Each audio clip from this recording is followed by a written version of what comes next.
à tous, aujourd'hui on se retrouve pour un deuxième tutoriel. C'est surtout comment choisir et que choisir comme réplique pour débuter en Airsoft. Alors on va commencer tout de suite avec les différentes catégories classées par moyens de propulsion. Alors déjà il y a différents moyens de propulsion, je les énumère tous. Il y a le gaz, le CO2, le ressort et l'électrique. Il y en a peut-être d'autres, mais ils sont moins connus, donc je les utilise pas. Alors, on va commencer par un peu plus détaillé au niveau du gaz. Là, on a différents types. Il y a les GBB, donc le plus commun, ce sont les gas blowback. Ce sont les répliques de points qui fonctionnent avec la culasse mobile, donc qui a un recul. Les NBB, c'est l'inverse, c'est une réplique de points à gaz, mais qui n'a pas de recul. Et les GBBR, ce sont les Gas Blowback Rifle, ce sont les répliques automatiques à gaz, les répliques longues si vous voulez. Genre tout ce qui est AK, M4, MP5 et toute l'autre catégorie. Ensuite en CO2, il y a les non blowback en CO2, donc ce sont les répliques de points qui n'ont pas de recul, mais qui fonctionnent avec des sparklets de CO2, contrairement au gaz qui fonctionne avec une bonbonne, qu'on l'en insère dans le chargeur pour y mettre la réserve de gaz.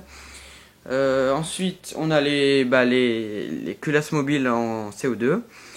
Et ensuite on passe au troisième et dernier type, ce sont les électriques. Alors il y a les AEG, le plus commun, c'est Auto Electric Guns, qui signifie donc une réplique automatique fonctionnant à l'électricité.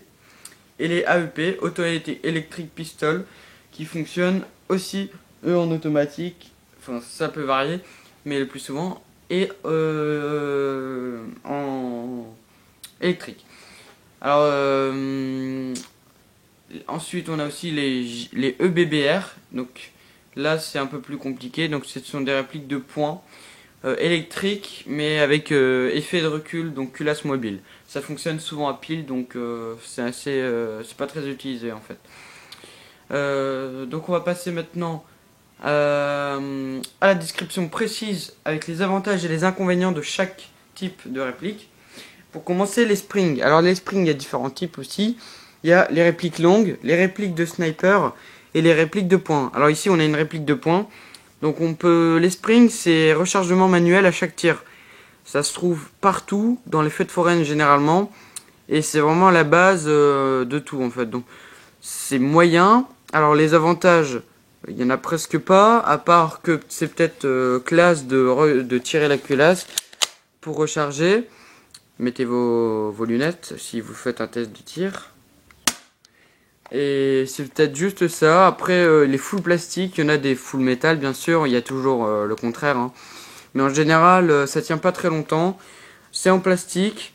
La puissance, elle est moyenne, ça dépend. Ça peut aller de 0,01 à 0,8 joules.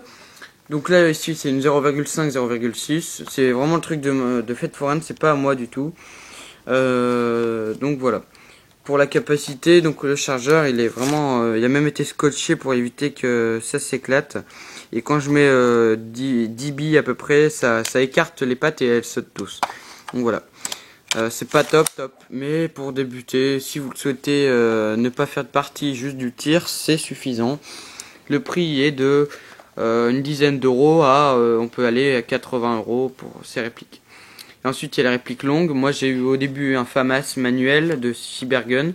Donc, j'y connaissais pas trop grand chose. Bon, j'ai vu que ça, c'était pas trop cher, ce FAMAS.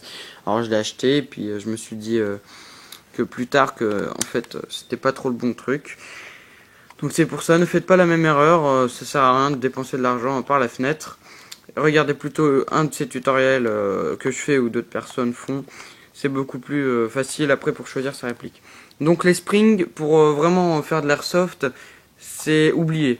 C'est pas top. À part les snipes, les snipes à système bolt. Bolt, c'est avec le verrou, si vous voulez vous tirer, avec le verrouillage du levier.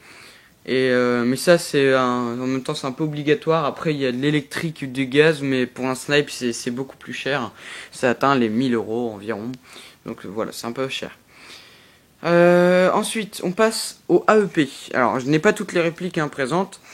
Les AEP, Auto-Electric Pistol, donc comme on peut le voir ici, c'est une réplique déjà qui fait un peu plus sérieuse, enfin peut-être pas sur la vidéo, mais qui fait un peu plus sérieuse que l'autre réplique en termes d'esthétique.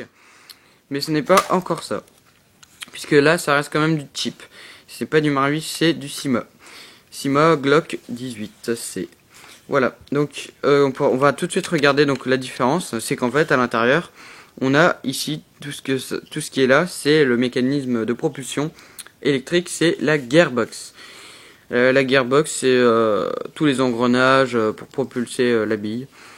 Donc c'est pour ça, et les chargeurs spécifiques donc de ces répliques AEP, c'est les chargeurs fins pour laisser la place au moteur quand on le met. Voilà. Alors les avantages, c'est déjà ça a une assez bonne cadence parce que ça peut tirer en full auto et en semi aussi. Ensuite, il n'y a pas de dégazage l'hiver, je m'explique. Sur les répliques à gaz, souvent il faut changer de gaz. Il y a un gaz hiver, un gaz été. Et du coup, votre réplique elle dégaze en hiver, donc tout le gaz part d'un coup en fait.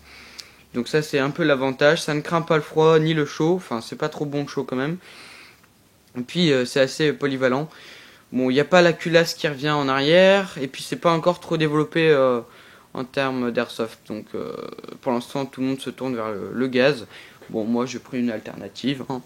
Je trouvais que c'était plus bénéfique avec l'électrique. Voilà. Ensuite, on a donc pour finir la présentation. Donc j'ai pas de gaz ici, je vous en montrerai peut-être la prochaine fois. Alors ici, c'est tout simplement une réplique AEG. Donc c'est le plus commun de tout. AEG, c'est la réplique principale que tout le monde utilise. Donc ici, c'est un MP5 A4 de chez Sima. Donc c'est du cheap. Mais moi, je trouve ça suffisant. Elle tient bien le coup. Donc voilà. Les caractéristiques principales positives. Tout d'abord, c'est de l'électrique. Donc ça peut tirer en full auto. Il n'y a pas de dégazage. On a une portée qui est assez raisonnable, la précision aussi. Enfin après c'est toujours pareil, ça varie selon les marques et les répliques. Et l'esthétique, il est plutôt bien reproduit. Et puis l'avantage c'est la grande capacité de bif. Enfin ça arrive aussi sur les autres. Et puis la facilité de nettoyage. Enfin quoique pour démonter une gearbox, faut le faire. Et donc ça fonctionne à batterie. Alors je vous montre un peu ce que ça donne. C'est une batterie comme ceci. Bon là c'est une 8,4 volts, 1100 mAh. Donc on voit 7 piles. Voilà, donc vous le branchez sur une connectique de la réplique. Et ça développe généralement de 0,8 joules à 1,7 joules maximum. Enfin après c'est toujours pareil, je le répète, ça varie. Donc un petit récap. Les répliques principales longues électriques, elles vont pour le cheap de 100 € à peu près beaucoup, 800 peut-être, même plus, 800 €. Selon après si c'est du cheap ou de la haute qualité. Ensuite, les répliques Spring, elles vont de 10 € à 90 €. Voilà.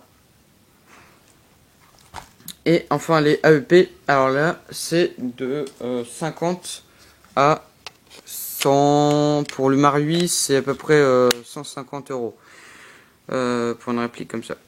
Là celle-ci c'est du Sima, donc c'est moins de 100 €.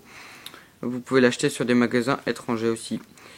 Et maintenant le récap. Donc je vous conseille pour débuter en airsoft, si vous voulez vraiment faire du tir, un sniper, mais un sniper où vous aurez des difficultés à trouver ceci. très précis à moins de 200 €. C'est assez rare. Faut vraiment upgrader tout ça. Après, vous pouvez prendre une réplique principale pour faire du tir chez vous aussi.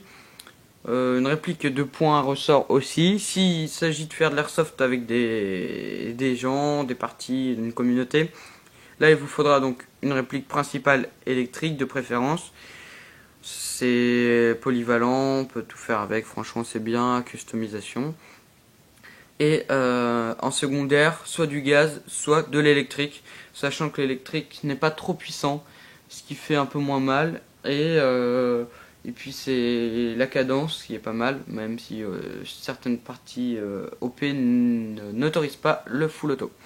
Voilà, c'était le récap pour le tutoriel, comment choisir et que choisir comme réplique. Voilà, salut!